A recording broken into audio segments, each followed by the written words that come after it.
Welcome. In this tutorial, we'll show you how to make music with the entry-level FL Studio Fruity Edition.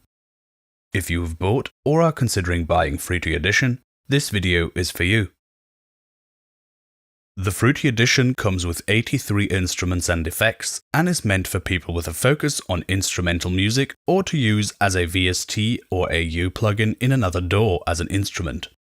Specifically, this means Fruity Edition is aimed at those people who need piano roll and pattern clips in the playlist for sequencing, but don't need audio clips, audio recording, SliceX or Edison. So, the main limitation of Fruity Edition is that it does not support audio recording or arrangement of audio in the playlist. Although, as we will show in this tutorial, that doesn't mean you can't add audio to your projects. Let's add some drum sounds to get an idea going. I'll choose a kick, hi-hat and snare, and add them to the channel rack from the browser to start the track off. Right-click a channel to see step sequencer fill options. Hold Ctrl and Shift and use your arrow keys to move steps left or right.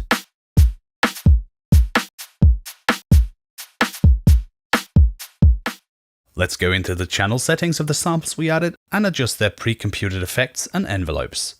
We have made a video explaining these settings in more detail that should pop up on your screen now if you're curious. Suffice it to say that there is a wide range of options to play with here.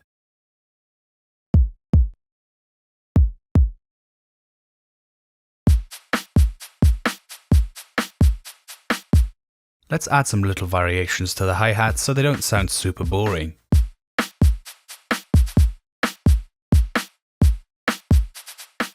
Let's also add some swing. Press K on your keyboard to open the graph editor where you can set velocities.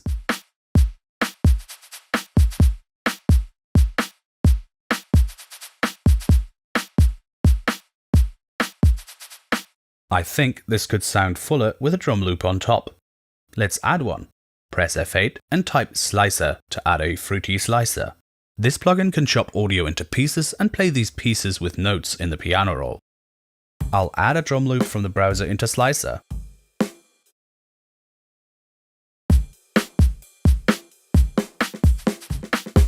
Nice. Now I'll edit that down a bit so it fits better. Perfect. Well, almost perfect, since now I have a bit of clashing going on, so I will route each of the channels to their own mixer track and level them out. Click and drag up and down in the field to the left of the channel button to select mixer tracks, or select all your channels, and then select a bunch of mixer tracks and press Ctrl, Shift and L to also name the mixer tracks. To see how mixer routing in FL Studio works in more detail, check out the dedicated video on the topic that's linked on screen right now.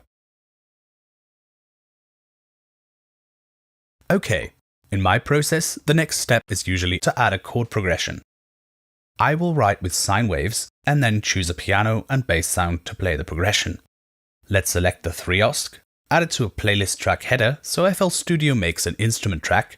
That means it will automatically make a pattern and automatically route itself to a mixer track. Open 3-OSC and set it to sine waves only. Now, I'll use the typing keyboard and step edit mode to lay down a simple chord progression. Click here to activate the typing keyboard. Right-click to select a scale. I'll choose one with chords on the number row for easy chord progressions.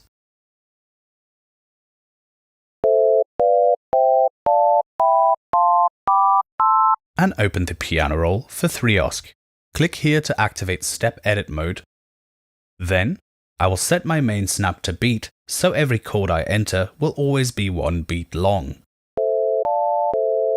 I'll take some time to experiment here and bring you back when I've found a progression I like.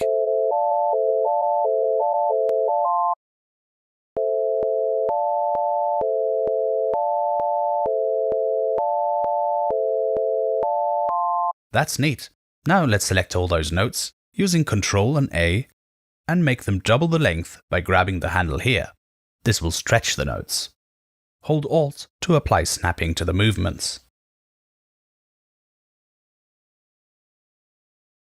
Hold Ctrl and click and drag to select notes. hold Ctrl again and press the up and down arrow keys to transpose the selected notes up or down an octave.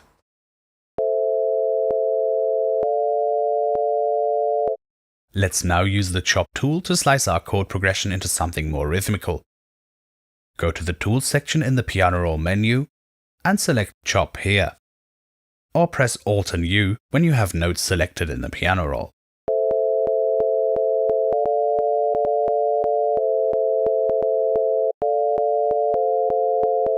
That's more like it. When selecting chords that are butted up against each other, you can move the point where they meet by holding Shift and clicking the end or start of a note in the middle, then dragging to adjust the position. Syncopation made easy. Okay, now let's replace these sine waves with keys and bass. For that, you'll need to right-click the playlist track header and go to Track Mode, Instrument Track, Flex. And let's choose a piano sound that works for this section.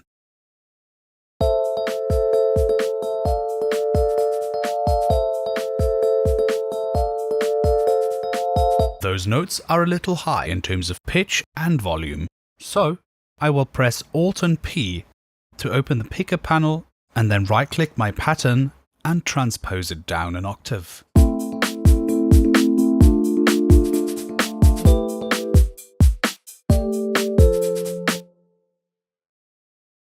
Next, I'll right-click the playlist track header again and select Clone. This will make a perfect duplicate of the Flex track. Then I'll choose a suitable bass sound in Flex and edit my bass line a bit. I'll double-click the new pattern and remove all the notes that aren't bass notes here.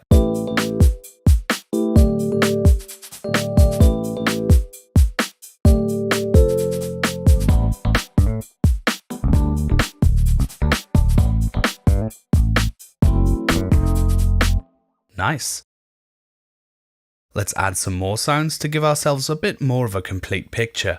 I'll find some cymbals, percussions, and a sustained pad sound to fill things up.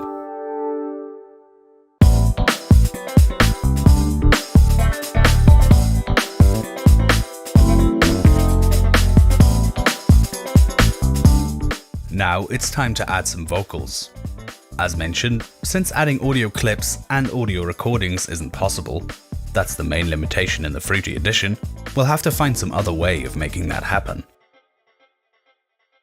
So I'll get some pre-recorded vocals from a sample pack that are in key with what I'm doing, and then I will add them in a Fruity granulizer. 'Cause if you don't give up. In the channel settings, I'll right-click the time knob and select Auto Detect. Luckily, this sample has tempo information already, so I will choose the built-in tempo. I'll also adjust my project tempo to match the sample, and set the stretching algorithm to E3 generic.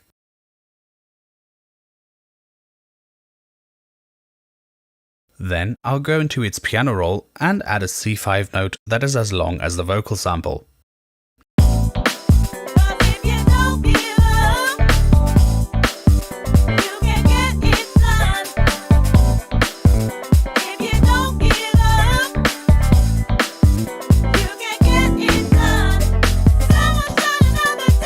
Nice.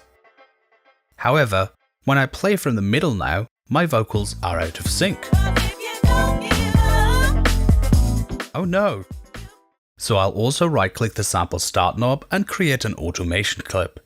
Now let's add a point at 100% at the end of the clip to make sure the sample start position follows the playback position. That means I can start the playback from anywhere now, and it will behave as if I'd used an audio clip.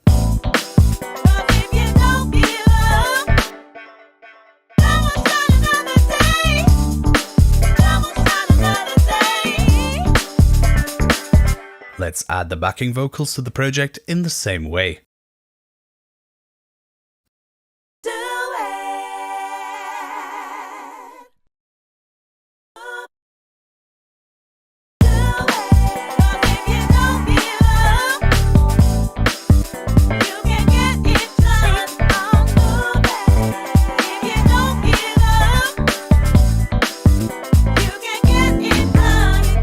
And that's it.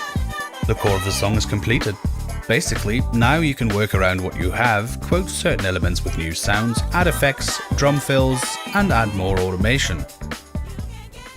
We hope that this video gives you an overview of what's possible with FL Studio Fruity Edition, and if it's the right choice for you.